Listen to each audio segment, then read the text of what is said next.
Hi guys, my name is Jeremy. I'm 21 this year. I'm currently serving the National Service and I was actually diagnosed with AL leukemia, which is also known as acute lymphoblastic leukemia at the age of 11. Hi, I'm Qin Han. So I'm currently working and I was diagnosed in 2008 with a brain tumor. We are here to answer your questions.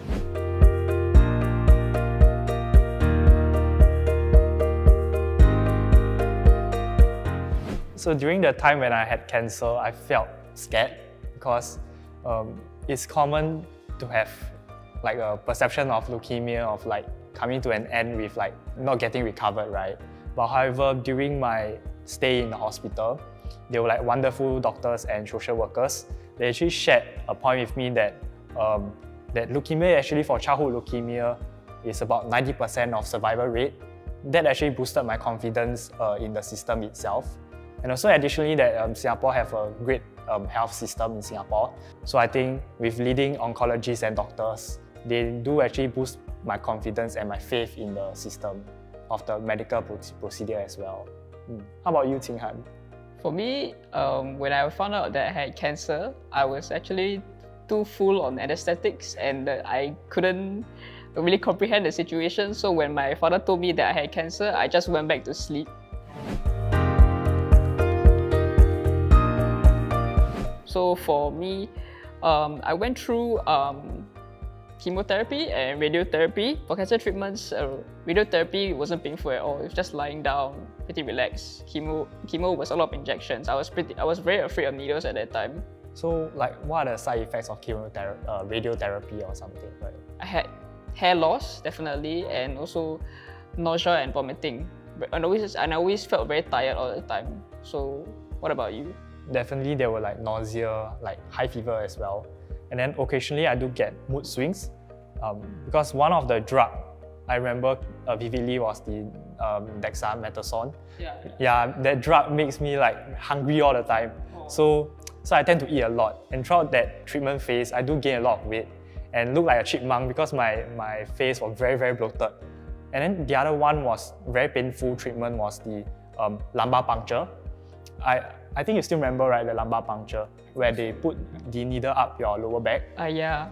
Yeah, so they inject the chemotherapy through into your cerebrospinal fluid or something. And then there was the other one was that ASPA. Yeah, because that injection was actually painful. Although it looks very innocent, it's like your conventional injection, right? But then when it injects into your your shoulders or your arm, right, it feels like fire in your arm. So I think, wow, that one was very, very scary. And on top of that, I think during one phase of my treatment, I was actually having temporary diabetes because of the drug ASPA. Yeah, the very painful injection that caused me to have diabetes. I still have to do daily injections for insulin, and then as well as a finger prick daily to test for like your blood sugar level. Yeah, so I think that was like quite scary at that time, especially when I was like at 11 years old. I have to inject myself. Use a needle and like inject into here, in the tummy. Yeah.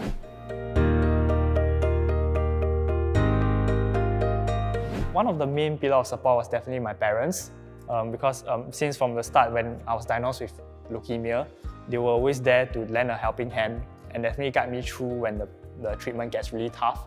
And definitely, of course, not forgetting the doctors, the wonderful doctors and social workers. They never fail to put a smile on my face because they always come up with fun and engaging events, for example, like magic shows or even art and craft sessions.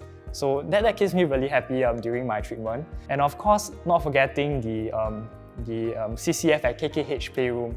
I think that was fantastic because, right, they always come and provide with the latest gadgets.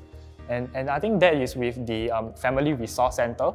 Yeah, I think it was perfect because that allows me to keep me calm while I'm waiting for my painful treatments. Yeah, a lot of the Game Boys and the consoles over there as well. A lot of things to read and play with as well. Yes. What about you? Like, who's your main pillar of support during your cancer journey? My main pillar of strength was mainly my family, especially my mom. She stayed with me throughout the whole process, 24/7 most of the time. And on some occasions, it would be my aunts who would come and watch over me, whether sometimes it'd be in the ICU or in the hospital areas as well.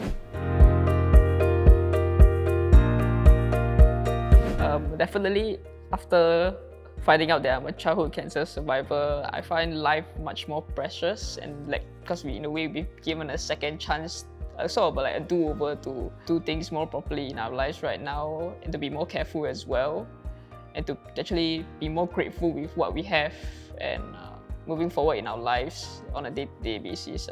When we wake up every day, it's actually it's like a blessing. Yeah, it's like, you know, we have another day. And especially during treatment, we realized that, you know, any day, anytime we could just go at that moment. Yeah. So what about you? I do think that right now I do have a much more positive mindset as compared to my earlier years as well. Sometimes in life, when there's failures or even some mistakes that you do, I think it's actually over there to actually help you to be better in the future. Like never to be afraid of failure. That's my main motto now lah. Yeah. We hope you have a better understanding about childhood cancer and our cancer journey now. CCF have made a difference during a difficult time in our lives. We hope you will support CCF to help others on similar journeys. Wondering how you can help support CCF? You can show your support by hopping on the Hope Train. So the Hope Train is CCF's online fundraising campaign in place of Hair for Hope, which was cancelled this year in view of COVID-19. Since end July, the Hope Train has embarked on a journey to visit children and families affected by cancer living in Hope Town. To power up the Hope Train, we invite you to participate in activities at station stops to raise $1 million for CCF. The Hope Train has refueled at 3 station stops, and this Childhood Cancer Awareness Month, it has arrived at the last station, the AR View.